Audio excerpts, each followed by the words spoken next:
நாட்டில் 62 சிறுமிகள் கர்ப்பமாகி இருப்பதாக ஒரு அதிர்ச்சிகரமான தகவல் வெளியாகி இருக்குது. எல்லோருக்குமே தெரியும், அண்மைய நாட்கள்ல 12 வயதுக்குட்பட்ட சிறுவர்கள் தொலைபேசி பாவிக்கிறத முற்றாக தடை செய்யணும் அப்படிங்கிற சட்டம் அமுலாக போகுது அப்படின்னு அறிவிச்சிருந்த நிலையில இதுக்கு பலரும் பல கருத்துக்களை முன்வச்சிட்டு இருந்தாங்க. ஆனா இது ஒரு வகையில நல்ல சட்டமா தான் இருக்கும். இது மாணவர்களை பாதுகாக்கிற ஒரு சட்டமா, சிறுமிகளை பாதுகாக்கிற ஒரு சட்டமா இருக்கும் அப்படின்னு சொல்லி எல்லாருமே சொல்லிட்டு இருந்தாங்க.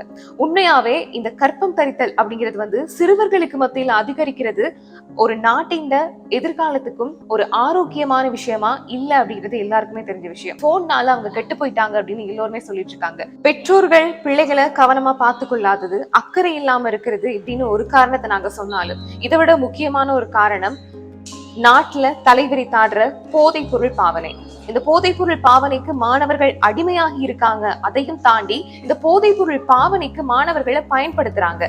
அதாவது அந்த போதைப் பொருளை மற்றவர்களிடம் கையளிக்கிறதுக்காக மாணவர்களை பயன்படுத்துறாங்க அப்படிங்கிற விஷயமும் இந்த சிறுவர் விவகார அதிகார சபை வெளியிட்டுள்ள அறிக்கையில தெரியப்படுத்துற ஒரு விஷயமா இருக்குது. கடந்த 9 மாதங்கள்ல கடுமையான சிறுவர் பாலியல் துஷ்பிரயோகம் தொடர்பாக 414 முறைப்பாடுகள் கிடைக்கப்பட்டிருக்கிறதா இந்த தகவல் சொல்லுது. சின்ன பிள்ளைகளை பணிக்கமர்த்துதல் தொடர்பாக 111 முறைப்பாடுகளும், 16 வயதுக்கு கீழ்பட்டவர்களை போதைப் பொருள் கடத்தலுக்காக பயன்படுத்துறது தொடர்பாக 3 முறைப்பாடுகளும் கிடைக்கப்பட்டிருக்கிறதா சிறுவர் விவகார அதிகார சபை வெளியிட்டுள்ள அறிக்கையில தெரிய வந்திருக்குது. இது தொடர்பான உங்களுடைய கருத்தை மறக்காம சொல்லுங்க.